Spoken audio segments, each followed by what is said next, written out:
નમસ્કાર વિદ્યાર્થી મિત્રો, કિશોર ગજેરા યુટ્યુબ ચેનલમાં આપ સૌનું સ્વાગત છે. આપણે અભ્યાસ કરી રહ્યા છીએ એકમ પડતર પદ્ધતિ, એનો વિડિયો લેક્ચર નંબર 14 અને દાખલા નંબર 16. મિત્રો, એના માટે તમારે પેમ્પલેટની જરૂરિયાત રહેશે. જે વિડિયોના ડિસ્ક્રિપ્શનમાં લિંક આપવામાં આવી છે એના ઉપરથી તમને એની પીડીએફ મળી જશે. 16. વત્સ કંપની લિમિટેડના ચોપડામાંથી 2020-21 ના વર્ષ માટે નીચે મુજબ માહિતી મેળવવામાં આવી છે. તે સમયમાં ઉત્પાદન 3000 એકમોનું અને તેમાંથી 2500 એકમો એકમ દીઠ 210 લેખે વેચ્યા હતા. યાદ રાખજો, અહીંયા પહેલા દાખલાથી તમને આખા સ્ટોક, પહેલા પત્રકથી આખા સ્ટોક આપી દીધો છે. ઉપર એક વિડિયો લેક્ચરની અંદર આપણે જોયું હતું આના પહેલાના દાખલામાં કે એમાં માત્ર બીજા પત્રકમાં જ આખા સ્ટોક હતો. હવે આમાં બંને પત્રકમાં હશે.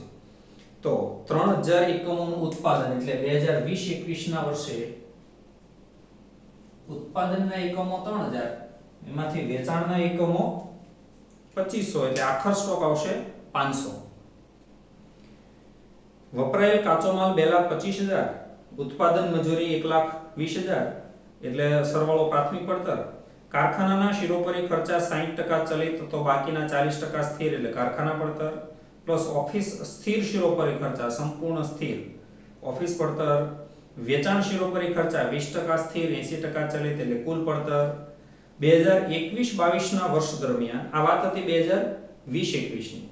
હવે 21-22 ના વર્ષ દરમિયાન ઉત્પાદન 4500 એકમોનું થશે એટલે ઉત્પાદનના એકમો 4500 અને વેચાણ 2020-21 ના વર્ષના 500 એકમો સાથે કુલ 4000 એકમોનું થશે એટલે ગયા વર્ષના 500 એકમો એ ચાલુ વર્ષે શરૂનો સ્ટોક ગણવાનો, કુલ 4000 એકમોનું થશે.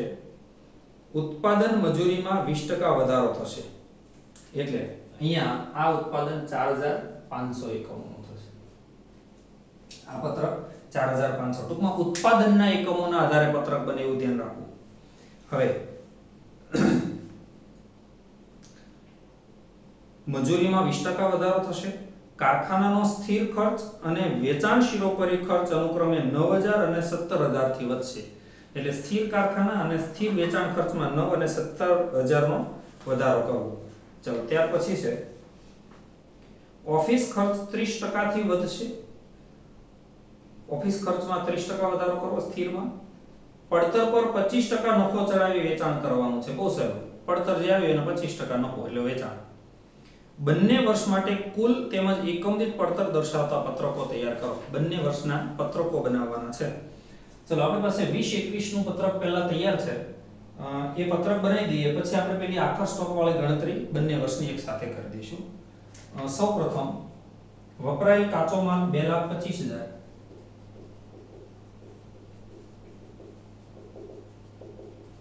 આ દાખલો પણ એક આઈએમપી સમજવું, કારણ કે આની અંદર તમને બંને પત્રકમાં આખર સ્ટોક શરૂનો સ્ટોક આપ્યા છે એટલે વપરાયેલ કાચો માલ 2,25,000 ભાગ્યા 3000 એટલે 75. પછી છે ઉત્પાદન મજૂરી એટલે પ્રત્યક્ષ મજૂરી 1,20,000.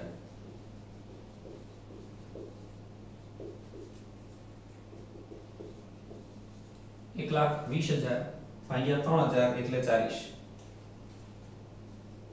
સરવાળો 115 અને 345. આને કહેવાય પ્રાથમિક પડતર. પ્લસ કારખાના શિરોપરી ખર્ચા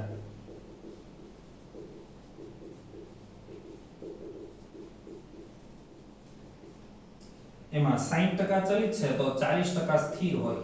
આપણે સ્થિર પહેલા લખવાનું એવું ટેવ રાખવી અને ચલિત 60%. કુલ ઉત્પાદન કારખાના ખર્ચ છે 90000 તો જો 90000 ને તમે 40 60 36 54 એવું આવશે. 36000 અને 54000 એકમ દીઠ 12 અને 18. યસ, 12 અને 18 એટલે સરવાળો આવશે આનો 435 અને 145. 4,35,145.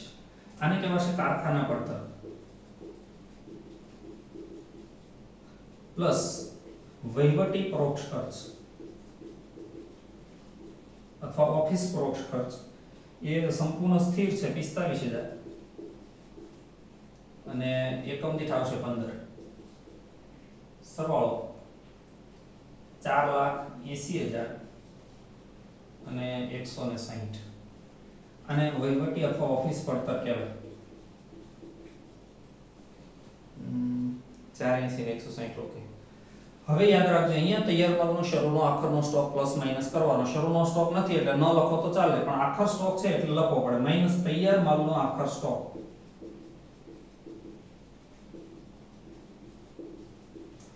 આપણે બે રીતે ગણવાનું એવું નક્કી કર્યું હતું અહીંયા તમને તૈયાર માલનો આખર સ્ટોક 500 છે એવું કીધું કારણ કે 3000 એકમોનું ઉત્પાદન છે એમાંથી 2500 વેચાય છે એટલે 500 આખર સ્ટોક હોય તો એ 500 આ ગણતરી આપણે કરશું 500 ની ગુણ્યા આ એકમ દીઠ 160 કરો તો પણ આવે અથવા આવું પદ મૂકવાનું કે આ 3000 એકમોની પડતર 4,80,000 3000 એકમોની પડતર 4,80,000 તો આમાંથી 2500 આખર સ્ટોકમાં સોરી 500 આખર સ્ટોકમાં છે 2500 તો વેચાઈ ગયા પણ 500 આખર સ્ટોકમાં છે તો એની પડતર કેટલી આ બંને રીતે સરખી રકમ આવતી હશે એ રકમ આવશે 80,000 અને યાદ રાખજો એકમ દીઠમાં કંઈ લખવાનું નથી બાદબાકી કરવાની એટલે બાદબાકી આવશે 4 લાખ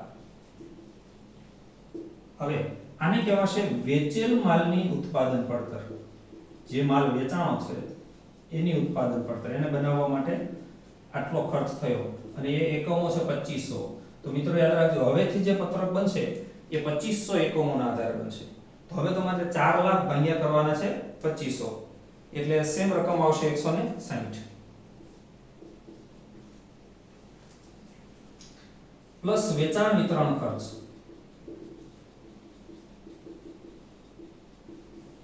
વેચાણ વિતરણ ખર્ચ સ્થિર છે 60% અને ચલિત છે 40%. કુલ છે સોરી વેચાણ વિતરણ ખર્ચ સ્થિર 20% છે મારી મિસ્ટેક 20% અને 80%. ઓકે 75,000 ના 20% એટલે 15,000 અને 60,000 6 અને 24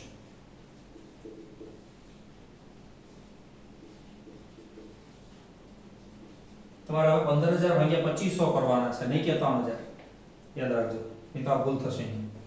હવે આનો સરવાળો કહેવાય કુલ પડતર.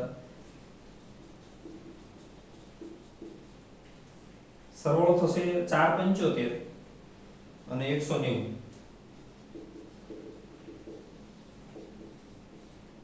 આમાં પ્લસ નફો નફા માટે કીધું છે 210 લેખે વેચાશે એટલે વેચાણ તમે લખી દો અહીંયા એકમ દીઠ 210 એટલે તમને 210 ગુણ્યા 2500 કરો વેચાણ કુલ મળે 5,25,000 અને આ બંને વચ્ચેનો તફાવત એ નફો આઈ થિંક અહીંયા 50,000 આવશે. ઓકે તો આ હતું 2020-21 ના વર્ષનું પત્રક. હવે પહેલી ગણતરી અહીંયા કરીએ આપણે આખર સ્ટોક શરૂના સ્ટોકની. સૂત્ર છે એનું કે વેચાણના એકમો બરાબર શરૂનો સ્ટોક પ્લસ ઉત્પાદન માઈનસ આખર સ્ટોક. બંનેમાં આખર સ્ટોક શોધવાનો છે બંને વર્ષમાં. તો આ સૂત્રમાં જો કિંમત મૂકીએ પહેલા 20-21 માટે તો 2020-21 માટે વેચાણના એકમો તમને કીધા છે 2500 બરાબર શરૂનો સ્ટોક પહેલા વર્ષે નથી આપ્યો પ્લસ ઉત્પાદન આપ્યું છે 3000 અને માઈનસ આખર સ્ટોક એ x ધારી લઈએ. આ માઈનસ x આ બાજુ આવે તો પ્લસ થઈ જાય. આ 3 ના 3000 આ પ્લસ 2500 પહેલી બાજુ જાય તો માઈનસ થાય એટલે x બરાબર 500. આ થયું પહેલા વર્ષે આખર સ્ટોક. આ ગણતરી આપણે અહીંયા જે કરી હતી આ 500 એની ગણતરી બાકી હતી. હવે આ જ સૂત્રમાં કિંમત મૂકીએ 2021-22 માટે. બરાબર સમજો 21-22 માં વેચાણના એકમો તમને કીધા છે 4000. જોજો જે પેલો 2021-22 ના વર્ષ દરમિયાન શરૂ થાય છે ત્યાંથી 2021-22 ના વર્ષ દરમિયાન ઉત્પાદન 4500 એકમોનું અને વેચાણ 2020-21 ના વર્ષના 500 એકમો સાથે કુલ 4000 એકમો એટલે વેચાણના એકમો 4000 શરૂનો સ્ટોક અહીંયા 500 કહેવાય. જોજો ગયા વર્ષનો જે આખર સ્ટોક હોય એ ચાલુ વર્ષે શરૂનો સ્ટોક બને પ્લસ ઉત્પાદન કીધું છે 4500 અને માઈનસ આખા સ્ટોક x. ફરી વખત માઈનસ x આ બાજુ આવે એટલે પ્લસ 500 ને 4500 5000 4000 પહેલી બાજુ જાય તો માઈનસ એટલે x બરાબર 1000. તો હવે બીજા વર્ષે આખર સ્ટોક આવશે 1000. આ પત્રક બનશે 21-22 નું 2021-22. આ તો 20-21 નું.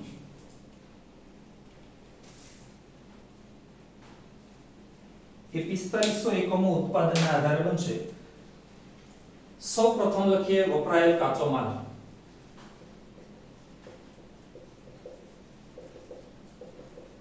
એ એકમ દીઠ 75 છે. એમાં કોઈ વધારો ઘટાડો કીધો નથી એટલે 75 જ રહેશે.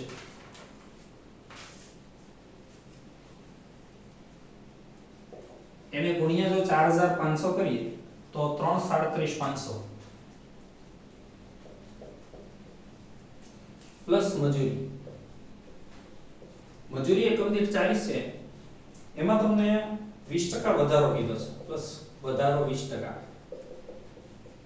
એટલે 8 વધારો થાય 48 અને 48 ગુણ્યા કરો 4500 એટલે 2,16,000.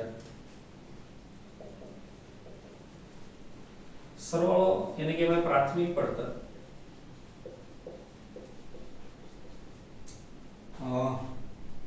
123 ને 5 53,500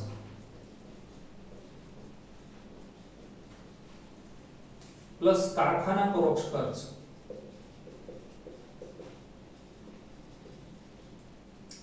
કારખાના પરોક્ષ ખર્ચમાં પહેલા સ્થિર જોઈ લઈએ. આપણે સ્થિર કારખાના ખર્ચમાં વધારો કીધો છે. હા 9000 કીધો છે તો પહેલા સ્થિર કુલ લેવાના 36000. એમાં પ્લસ વધારો 9000 એટલે 9 ને 36 45000 ભાગ્યા 4500 એટલે અહીંયા આવશે 10.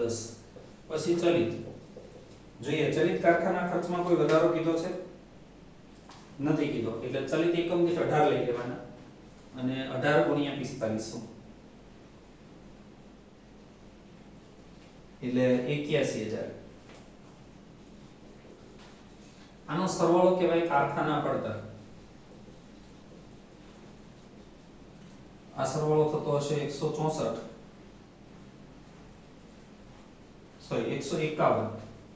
151 અને 6,79,500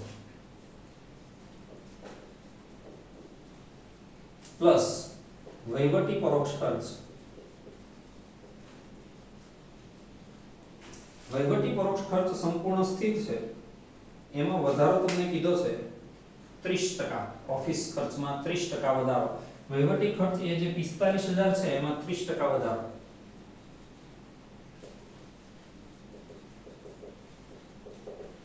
$45,000 ના 30% એટલે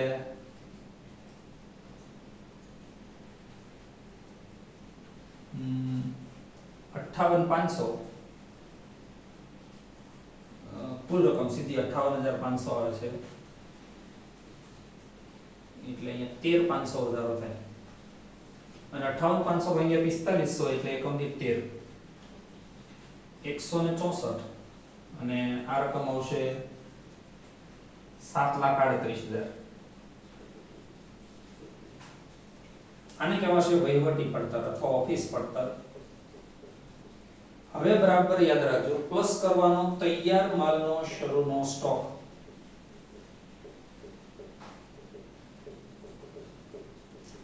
મિત્રો તૈયાર માલનો શરૂનો સ્ટોક એકમો 500 છે આપણને ખબર જે ગયા વર્ષના આખરના સ્ટોકના હતા એ.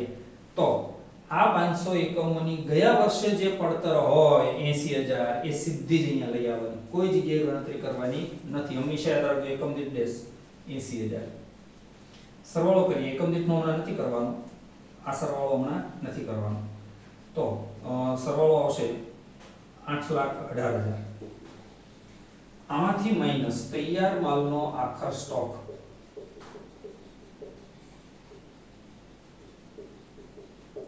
બે રીતે મળે.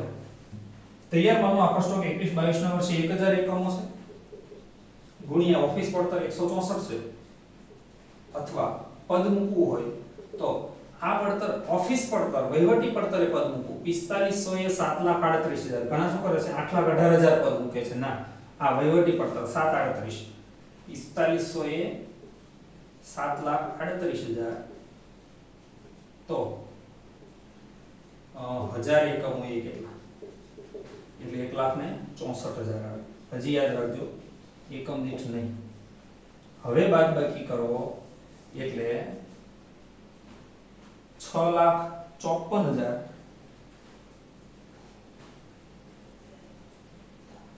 અને 163.5 6,54,000 163 163.5 જો આ બેઠી રકમ નહીં આવે દર વખતે એનું કારણ છે કે અહીંયા જે આખો સ્ટોક આપણે પ્લસ કર્યો ને સોરી શેરોનો સ્ટોક જે પ્લસ કર્યો ને એ 160 ની પડતરનો હતો 160 વાળો હતો એટલે આ લાગત નીચે આવશે આને કહેવાશે વેચેલ માલની ઉત્પાદન પડતર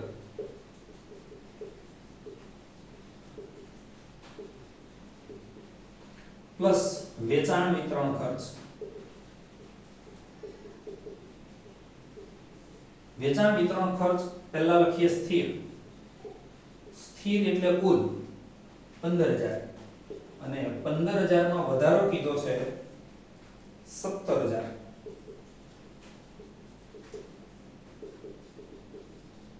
15 17 32,000 મિત્રો ભૂલ અહીંયા થાય નહીં વેચેલ માલની ઉત્પાદન પડતર એટલે વેચાણના એકમો જે 4,000 છે ને એના આધારે હવેથી પત્રક શરૂ થાય એટલે 8 રૂપિયા આવશે 4500 ભાગ્યા નથી કરવાને એટલે એકમ દીઠ આવશે 8 પછી ચલિત વેચાણ વિતરણ ખર્ચ છે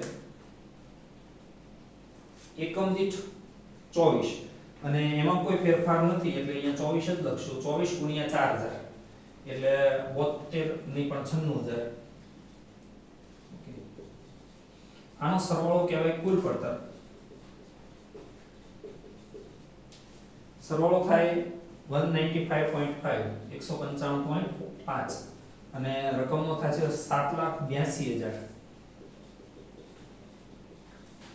આમાં પ્લસ નફો માટે તમને એવું કીધું છે પડતર પર 25% આપણી પડતર 195.5 અથવા 782 ના 25%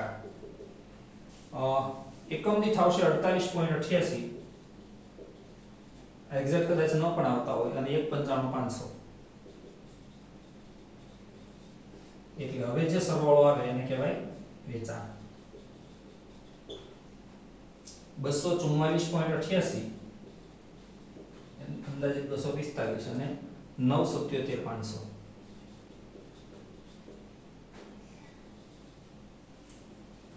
થેન્ક યુ ફ્રેન્ડ્સ